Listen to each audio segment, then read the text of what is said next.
আপনার চারপাশে থাকা খারাপ মানুষগুলোকে চিনবেন কিভাবে? তারা কখনো পরাজয় স্বীকার করে না। খারাপ মানুষেরা কখনো যুক্তিতে হারতে চায় না।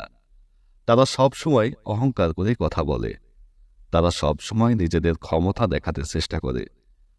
তারা সব বিষয়ে পারদর্শিতা দেখায়। তারা সবসময় মানুষকে সন্দেহ করে।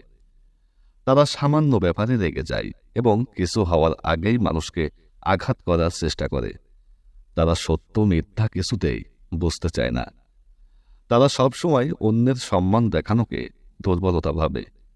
তারা সবসময় কথায় কথায় মানুষকে তিরস্কার করে। তারা সবসময় মানুষের দুর্বল জায়গায় আঘাত করে। তারা সর্বদা নিজের স্বার্থকেই বড় করে দেখে। তারা মানুষের যে কোনো প্রতিভাকে ছোট করে দেখে। তারা সবসময় নিজেদেরকে খুবই বুদ্ধিমান মনে করে।